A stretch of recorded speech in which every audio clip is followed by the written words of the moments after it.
Hey there, friends and fellow patients. This is John. I'm 52 years old with transfusion-dependent thalassemia major.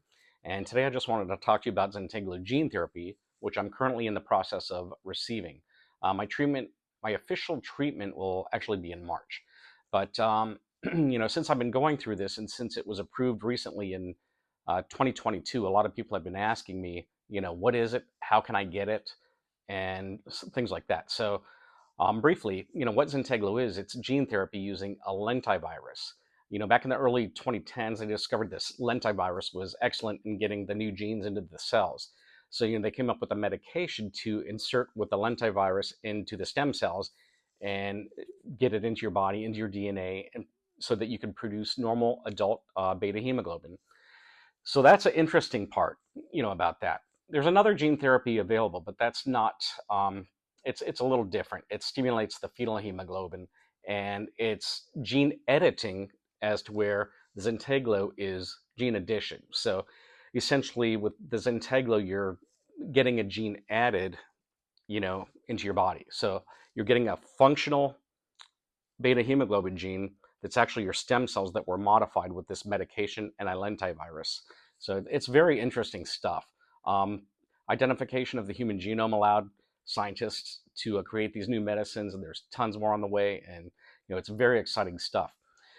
So they started studying Zynteglo in the 2010s, and this is when I first heard about it, and I was extremely interested. And I originally told my doctors, I want in on this. When it comes out, everything looked promising from the beginning. Um, and then in the phase 3 trials, they did one trial at first, and they didn't include any beta zero genotype like I have. And so, they weren't too encouraged that they were going to have a lot of success with the beta zero genotype.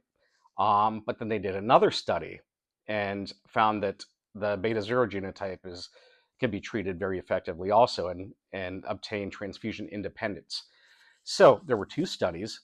Um, the first one had 20, 20 patients out of 22 became transfusion independent. And it's like 92%. So that's 92% of them became transfusion independent with that first study. Now, the second study was 12 out of 14 patients became transfusion independent. And 12 of those were 12 of those were beta zero, and 6 of them were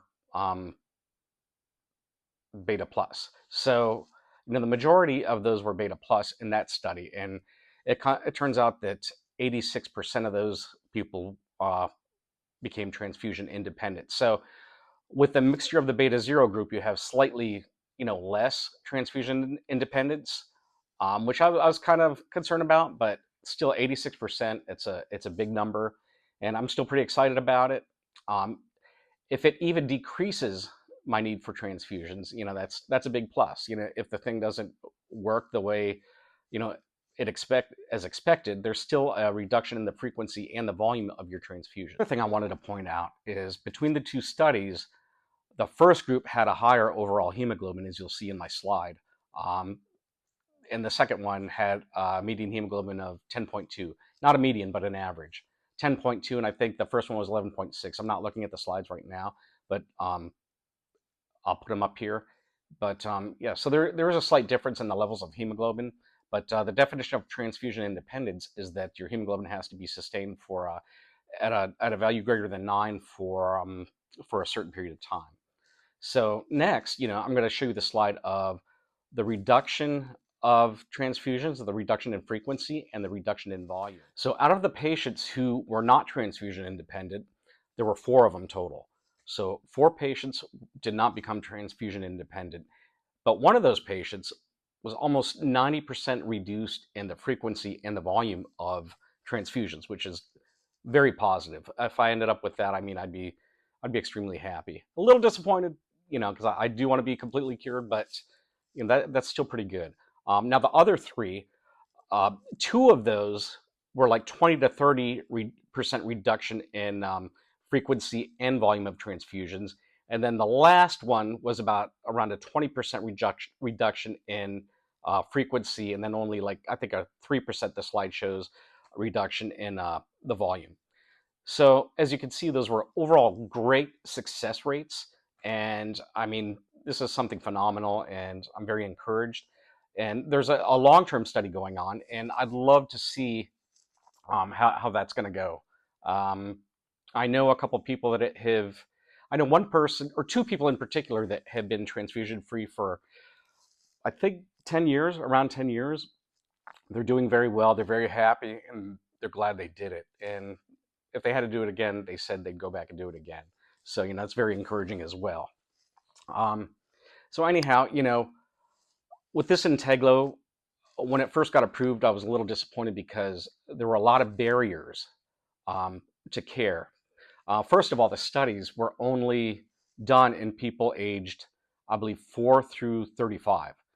And, an adult, yes, is 35, but anybody over that was excluded. So, it's understandable that they want to get good results, so they keep the age younger, because if you're older, there is a chance you could have more comorbidities and complications from your thalassemia, especially if you're not taken care of properly or, compliant with your medications and transfusions. So the thing is, Zynteglo was approved in August of 2022. And I immediately, got on the phone with my doctor and a patient navigator from Bluebird Bio to get me on the road to the gene therapy. And so the problem I was having was, even, they were all pediatric places that rolled out initially, pediatric treatments, qualified treatment centers. You have to go to a qualified treatment center to have this done. And so the problem was that they were mostly pediatric.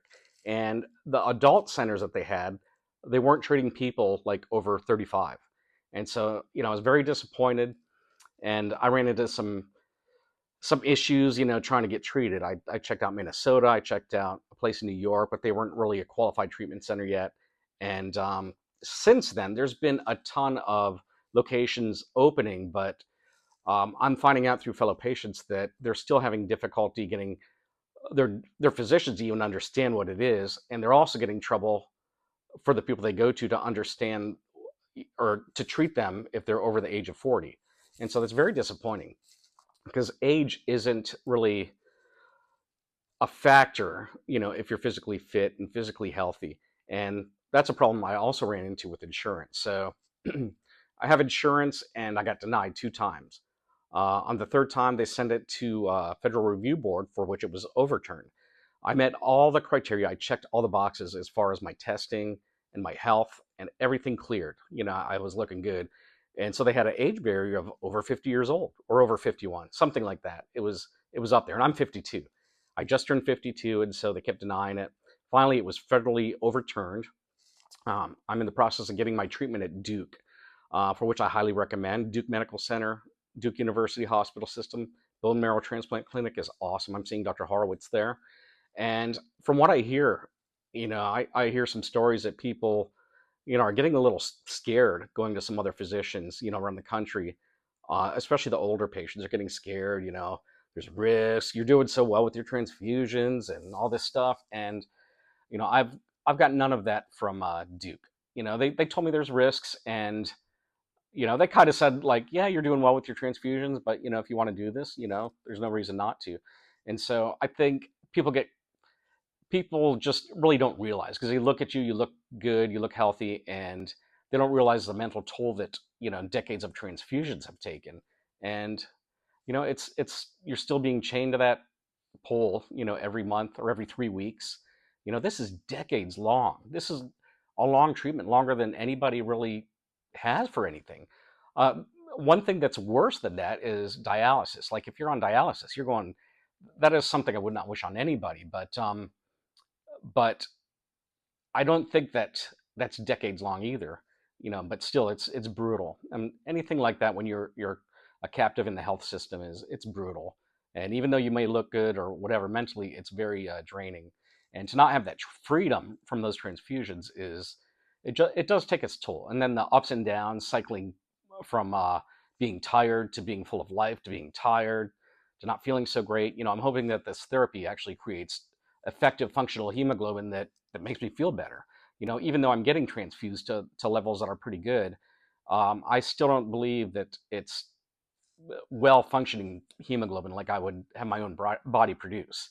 It's blood's been stored, it's got a shelf life, and I don't think the oxygen carrying capacity of stored blood is nearly as good as what your body could make if it was able to. So anyhow, so if you want Zynteglo, my recommendation is talk with your local physician and contact Bluebird Bio. I'm going to include a slide here. It should be showing up to where you contact a patient navigator. They'll call your physician and talk to them about Zynteglo, and then you talk to your physician and discuss whether that is a good option for you. You might have risk factors that preclude you from having the therapy, and I listed those in another video. I'm not going to talk about them now, and that's something for you to talk with your physician. But if you really want to rid yourself from transfusions, there's two options: the Zynteglo, which I'm doing, which I'm talking about here, and the Casgevy, which they're both, as far as I know, they're great options, both of them. One's not better than the other, I don't think. So talk to your doctor about that. But if it's Zynteglo, contact a patient navigator on the website on the link that you see, and they'll take it from there. They'll contact your physician, and they'll make the process a lot smoother for you, because I have a lot of people coming in saying, gosh, I don't know what to do. I don't even know where to begin. My hematologist doesn't understand she doesn't know anything about it. She doesn't think it's a good idea, but they don't know. You can't trust that your physician is always going to have all the knowledge or the judgment. They're physicians, they're smart, but they don't always have the best judgment. They don't always have all the knowledge, and they don't always have your best interests at heart. So anyhow, I'm going to conclude with that, and I hope you guys have a terrific Thanksgiving, and I will see you soon. Make sure you like and subscribe to my channel, like this video, and I'll keep them coming. Take care.